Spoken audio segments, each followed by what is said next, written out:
শিৱসাগৰ খিলঞ্জীয়া শিৱসাগৰ খিলঞ্জীয়া মানুহ ইয়াত বাংলাদেশী ৰক্ষকৰ কথা শিৱসাগৰ খিলঞ্জীয়া জনগণনা শিৱসাগৰত থাকিব নোৱাৰিব সন্দেহজনক নাগৰিক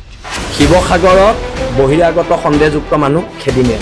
মিয়াখেদা আন্দোলন বন্ধ নহয় বুলি আকৌ হুংকাৰ বীৰ লাচিত সেনাৰ নেতা শৃংখল চলিহাৰ যদি কোনোবা বিধায়কে সিহঁতৰ পক্ষত ইয়াত ওকালতি কৰে ৰাজনৈতিকভাৱে উফৰাই পেলোৱা হ'ব শিৱসাগৰ খিলঞ্জীয়া মানুহ ইয়াত বাংলাদেশী ৰক্ষকৰ কথা শিৱসাগৰ খিলঞ্জীয়া জনগণনা শিৱসাগৰত চলি থকা মিয়াখেদা আন্দোলনক লৈ শদিয়াৰ পৰা ধুবুৰীলৈ সকলোতে এতিয়া তোলপাৰ লাগিছে কোনোৱে যদি সমৰ্থন কৰিছে আন কোনোৱে আকৌ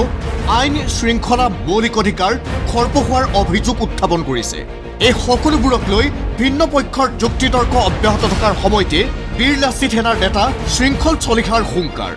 আমিও দিম খিলঞ্জীয়াৰ ৰণসংকাৰ শিৱসাগৰৰ পৰা কাইলৈ ডেট ঠিক কৰা হ'ব যুঁজলতো আমিও সাজু আজি এজন জাতীয় সংগঠনৰ নেতাক মাৰিবলৈ তাত মানুহ ওলাই আহিছে ধৰ্মীয় শ্লোগান দি এইবিলাক কথা বতৰা সহ্য কৰা হ'ব নেকি অসম পুলিচক মাৰি মূৰ ফালি দিছে তাৰ পিছত আকৌ ইয়াত ধৰ্ম নিৰপেক্ষতাৰ কথা আহে হিন্দু বাংলাদেশী যেতিয়া আমি বিৰোধ কৰোঁ আমি খুব ভাল জাতীয়তাবাদী মানুহ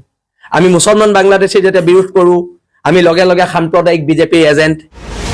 শৃংখল চলিহাৰ এই ধমকি শুনি শিৱসাগৰ বিধায়ক অখিল গগৈয়ে কৈছে সাম্প্ৰদায়িক সংঘৰ্ষ লগাবলৈ কিছুমান দল সংগঠনক মুখ্যমন্ত্ৰীয়ে স্পন্সৰ কৰিছে শিৱসাগৰখনত বাছি লোৱাৰ কাৰণ বোধহয় যেহেতু অখিল গগৈয়ে উচ্ছেদৰ বিৰোধিতা কৰি আছে সেইকাৰণে কিছুমান মানুহৰ জৰিয়তে তাত হিন্দু মুছলমানৰ সংঘাত লগাব খোজা হৈছে মই কোনো সংগঠনৰ নাম ল'ব খোজা নাই কিন্তু যিবিলাক মানুহে চৰকাৰৰ কথা মতে উঠা বঢ়া কৰে আৰু চৰকাৰৰ পৃষ্ঠপোষকতাত জাতি আৰু জাতিৰ মাজত সংঘৰ্ষ লগাবৰ কাৰণে পৃষ্ঠভূমি তৈয়াৰ কৰে তেওঁলোক সঁচাকৈ জাতীয় শত্ৰু স্থানীয় বিধায়ক অখিল গগৈৰ মুখত এই বক্তব্য শুনি পুনৰ ক্ষোভিত হৈ পৰিল শৃংখল চলিহা আৰু ক'লে শিৱসাগৰত 2020 ক্ৰিকেট মেচ খেলা নাই যে আমাক কোনোবাই জাৰ্চি স্পন্সাৰ কৰিব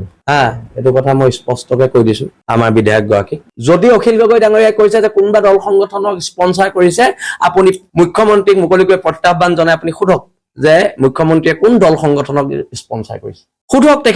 তেখেতে ক'ব নহয় কাক কৰিছে কাক নাই কৰা অখিল গগৈৰ মন্তব্য শুনি শৃংখল চলিহাই নহয় সৰব হৈ পৰিল চিতু বৰুৱাও উজনিত মিয়াৰ সপক্ষে মাত মাতিলেই দিগদাৰ আছে বুলি হুংকাৰ দিলে চিতু বৰুৱাই মিয়াক আমি উজনি অসম খেদিমেই আৰু বিধায়ক মহোদয়ে যিটো কথা কৈছে আমাক বোলে কোনোবাই স্পন্সাৰশ্বিপ কৰিছে কোনে কৰিছে আমাক স্পন্সাৰশ্বিপ সোধক সংবাদ মেল দিয়ক মুখামুখি এটা প্ৰশ্ন কৰক যিসকলে মিয়াৰ সপক্ষে গৈ কথা ক'বলৈ আৰম্ভ কৰিব তেওঁলোককো কিন্তু সোধাই স্পষ্ট কথা তেওঁ যোনে নহওক লাগে যোন হওক কিয় নহওক কিন্তু আমাক কোনেও বাধা দি ৰাখিব নোৱাৰে আমি উজনি অসমৰ মিয়া খেদিমেই অসমৰ পৰা মিয়া খেদিমেই মিয়া যাবই লাগিব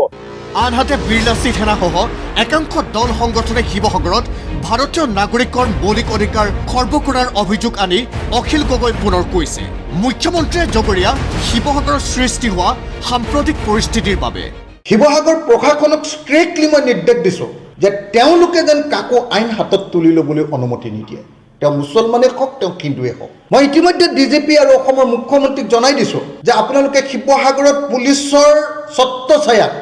প্ৰশাসনৰ ছত্ৰছায়াত যি সাম্প্ৰদায়িক ৰাজনীতি কৰিব খুজিছে যি ঘৃণাৰ বিষবাস্প বিয়পাব খুজিছে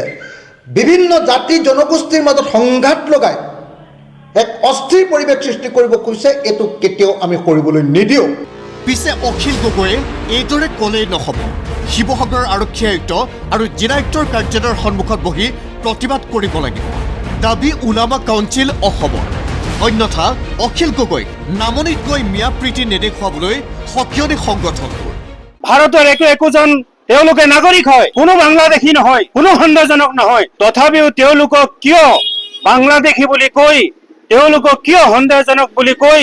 কিয় কাঠগড়া থিয় কৰা হৈছে এইটোহে ৰহস্যজনক কথা অখিল গগৈ ৰহস্যজনক ভূমিকা অখিল গগৈয়ে বিভিন্ন অঞ্চলত মিয়া অঞ্চলত গৈ প্ৰীতি ভোজন খাইছে ডাঙৰ ডাঙৰ সভা সমিতি পাতিছে কিন্তু মিয়াৰ বিপৰ্যয়ৰ সময়ত মিয়াক যেতিয়া হেংদাং লৈ পেলাই এইসকল চেঙেলীয়া লৰাই যেতিয়া নেকি মাৰিম কাটিম বুলি কৈ তেওঁলোকক ঘৰৰ পৰা টানি আনিছে ডিঙিত ধৰি দলিয়াই দিছে কিন্তু অখিল গগৈৰ মৌনতা অৱলম্বন কৰাই এইটো বহুত ডাঙৰ এক প্ৰশ্নৰ উদ্বেগ ঘটিছে আপুনি যদি সঁচাকৈ আপুনি সংখ্যালঘুৰ দৰদী হয় আপুনি কালিৰ ভিতৰত শিৱসাগৰ ডিচি অফিচৰ সন্মুখত আপুনি প্ৰতিবাদত বহক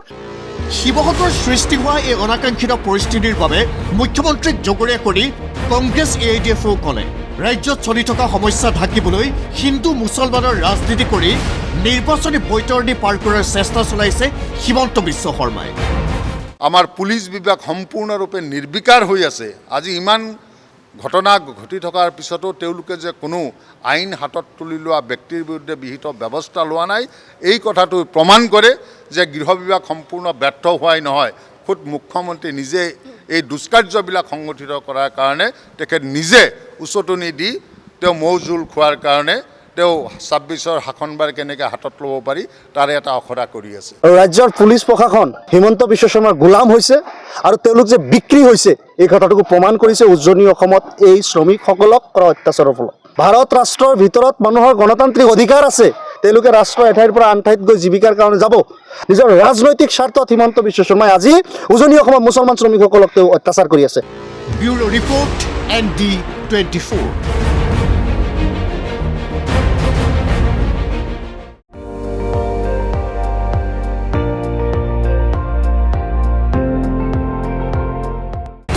আপুনি চাই আছে ND24, সৰ্বশ্ৰেষ্ঠ নহয় সৰ্বোত্তমৰ দৌৰ।